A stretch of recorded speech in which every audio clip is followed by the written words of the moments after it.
मुंबई के दिल में ऊंची ऊंची गगनचुंबी इमारतों और चकाचौंध करने वाली नियन रोशनी के बीच वीर अरोड़ा रहते थे, जो भारत के शीर्ष पावर ग्रिड कॉरपोरेशन में काम करने वाले एक कुशल इलेक्ट्रिकल इंजीनियर थे।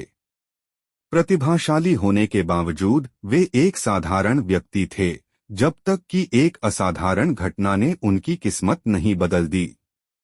एक तूफानी रात में वीर को शहर के सबसे बड़े बिजली स्टेशन पर एक आपातकालीन स्थिति में बुलाया गया।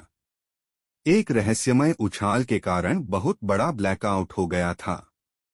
जैसे ही उन्होंने इस समस्या को ठीक करने की कोशिश की, अप्राकृतिक तीव्रता का एक बिजली का बोल्ट सीधे उन पर गिरा। उन्हें मारने के बजाय ऊर्जा उनकी नसों में बह गई, जिससे उनके शरीर में बिजली की चिंगारी जलने लगी। वीर बेहोश होकर गिर पड़े। जब वे अस्पताल में जागे तो उन्हें कुछ अलग महसूस हुआ। उनकी नब्ज बिजली की धाराओं से चटक रही थी। जब वे हिलते थे तो प्रकाश बल्ब टिमटिमाते थे और उनके हाथ कच्ची शक्ति से गूंज रहे थे। आईने में उनके प्रतिबिंब में उनकी त्वचा के नीचे नीली बिजली की चमकती हुई नसें दिखाई दे रही थीं।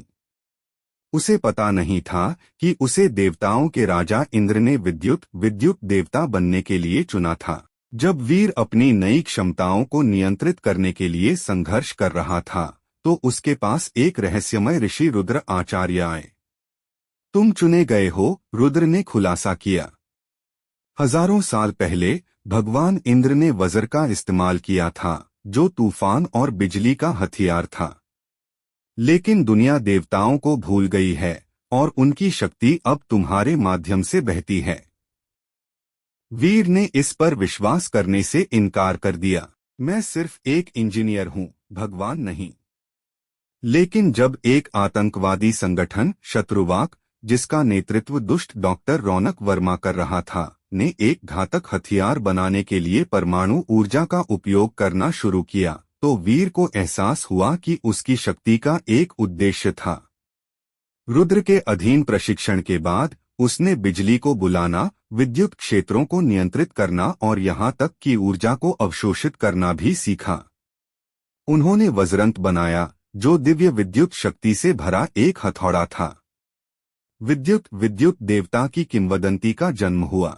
डॉक्टर रौनक, जो कभी एक सम्मानित वैज्ञानिक थे, अपने खतरनाक ऊर्जा प्रयोगों के लिए धन न मिलने के बाद दुष्ट बन गए थे। अब उन्होंने बदला लेने के लिए एक ऐसी मशीन विकसित की जो पूरे देश से बिजली खींच सकती थी। मुंबई अंधेरे में डूब गई क्योंकि रौनक ने अपना ओमेगा सर्ज छोड़ा, जो विद्युत की शक्ति चुराने के लिए बनाया गया एक उपकरण था। इलेक्ट्रॉनिक सिस्टम फेल होने, अस्पतालों के बंद होने और अराजकता फैलने से शहर में हड़कंप मच गया। विद्युत अब पूरी तरह से अपने भाग्य को स्वीकार करते हुए आसमान से उतरे। उनके चारों ओर बिजली चमक रही थी। जैसे ही वह रौनक की मांद के सामने उतरे, चोरी की गई ऊर्जा से चमकता एक विशाल औद्योगिक टावर। अंतिम लड़ाई शुरू हुई। लड़ाई बहुत जोरदार थी। विद्युत ने अपना हथौड़ा फेंका, जिससे ड्रोन हवा में ही बिखर गए। रौनक ने अपने ओमेगा सूट से प्लाज्मा विस्फोटों के साथ जवाब दिया। ऊर्जा तरंगों के टकराने से शहर कांप उठा। आखिरकार विद्युत ने तूफान को नियंत्रित किया, जिससे आकाशीय बिजली का प्रहार हुआ, जिसने ओमेगा सर्ज को नष्ट कर दिया। रौनक अब शक्तिहीन होकर अपने घुटनों पर गिर गया। मुंबई की बिजली बहाल होने और लोगों के जयकारे लगाने के साथ विद्युत को पता था कि उसका कर्तव्य समाप्त नहीं हुआ है। रुद्र एक बार फिर प्रकट हुआ।